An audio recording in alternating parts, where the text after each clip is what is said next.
Vos trabajás mucho para la inclusión cuando hay capacidades diferentes o discapacidad. En estos días, cuando Diputado TV emite en vivo y en directo las sesiones, la lengua de señas ya es ley, y entonces uno de los intérpretes, y me corro del yoísmo y todas esas cosas, pero lo tengo que recordar, cuando empezábamos Cablevisión en Bonplaño, Honduras, que después se convirtió en un multimedia, porque eso fue tierra primero textil y después se fue despertando y creciendo según el proyecto audiovisual. Yo trabajé ya cuando no era multimedia en ese mismo lugar.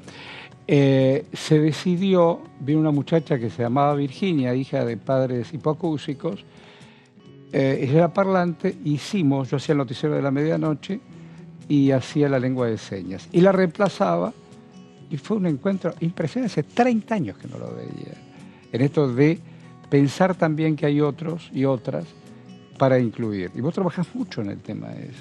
Sí. Muchísimo. Y me acuerdo, ya que hablas de traductor de señas, de lengua de señas, Mabel Remón hoy dirige el programa del Ministerio de Justicia para hipoacúsicos. Pero totalmente. Y vos sabés, ella es hija de padres sordomudos. Claro.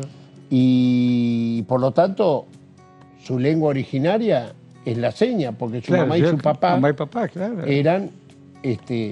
¿Y cómo la conozco a Mabel? La conozco porque un día me viene a ver para contarme si yo le podía dar una mano para poder llegar a un tribunal oral, porque estaban por condenar ya en juicio oral, estaba en juicio oral un chico sordomudo, en realidad sordo, porque por motivo de que era de sordo era mudo, ¿no? Se dice así. Perdón, Mabel, dije mal, siempre me enseñó ella, sordo. Tal cual. Y lo estaban acusando de un asesinato. Y no había intérprete. Y entonces ella le pidió al tribunal hacer la traducción de señas, que era la lengua originaria, porque el chico hablaba con monosílabos. Claro. Y cuando pudo expresarse en su lengua originaria, que era la lengua de señas, le contó al tribunal con lujos de detalles cómo había sido el asesinato, y resulta que había sido un policía que lo había incriminado a él, que era el único testigo que vio cómo el policía había matado a la persona con la cual le estaban por condenar a él. Por supuesto, él fue sobreseído y el policía que lo había acusado terminó siendo el condenado porque las pruebas daban para eso. Entonces, y a su vez,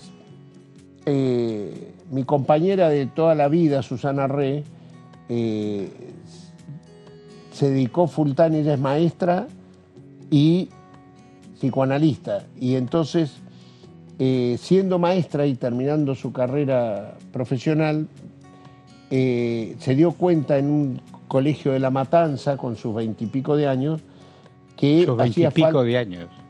Con 20 y pico de años. 20 y pico de años, que en esos hogares de bajos recursos, si vos no tenías un gabinete de asistencia, que no había en ese momento, pedagógica, los chicos se transformaban en repitentes crónicos, y el papá en ese momento le decía: vos sos burro, venía a trabajar, y se transformaban en desertores escolares.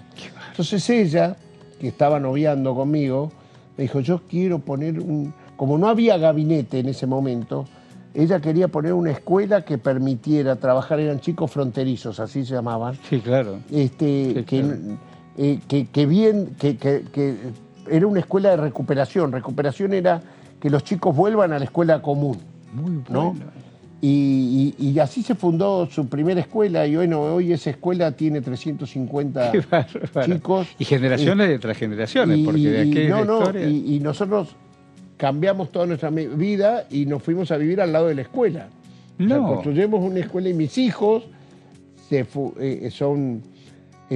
crearon allí, y ellos se dedican también bueno, yo ahí aprendí que la angustia de todo papá es qué va a ser de mi hijo el día que yo no esté. Y entonces ahí viene la parte que me toca a mí, que como diputado nacional o como legislador de la ciudad, todas las barreras que tienen los padres, las personas con discapacidad, uno tiene que evitárselas y es el Estado el que tiene que hacerse cargo. Eso, sí. Y entonces acá encontré una comisión de discapacidad extraordinaria. Que estaba Di Giacomo. Que la preside Di Giacomo, pero que todas las leyes que hemos sacado, ha sido siempre por unanimidad. Bueno. Nunca ha habido de un sector político sobre el otro y todos tienen la misma energía para poder, para tratar de resolver rápidamente lo que hace tanto tiempo deberíamos haber resuelto. Hoy, por ejemplo, una de las cosas que más orgullo tenemos de haber el certificado único de discapacidad, que no tenga que ser renovado. Porque era una locura tener que, escúchame. Venía a revalidar algo que, además, en tu evidencia física o mental, tenés que contarle al otro que esto es para toda la vida. Entonces, y lo lograron. Lo lograron el certificado. Sí, primero lo logramos, segundo, ya se reglamentó, gracias a Dios se había demorado un poco en reglamentarlo, pero se ha podido también sobre la lengua de señas sancionar una ley y todavía nos quedan cosas pendientes, pero me gusta mucho cuando hay... Y ahora Sergio Massa ha tomado este tema, el tema de la discapacidad, como un tema de su campaña y que el Estado no va a estar ausente porque es clave. Sí, sí. Si los papás no están, el Estado es... Cuando vos... ¿Ese proyecto es tuyo? Mirá, hay varios proyectos que pensamos distintos sobre la necesidad de las pensiones. A ver, una pensión que muchos hablan con demagogia diciendo que son muchas las pensiones y resulta que hay 1.700.000 personas, pensiones que les permitan a las personas tener acceso Papá y mamá se a van. Una salud, Papá y mamá se van. a educación, a transporte, porque una persona con discapacidad necesita transportarse. Pero resulta que el censo de hace 2 años dio que son el 12% de la población argentina. O sea, hay 1.700.000 que tienen esa pensión, pero son 5.200.000 las personas con discapacidad. O sea, fíjate cuán en deuda estamos para los que la cantidad de personas que son.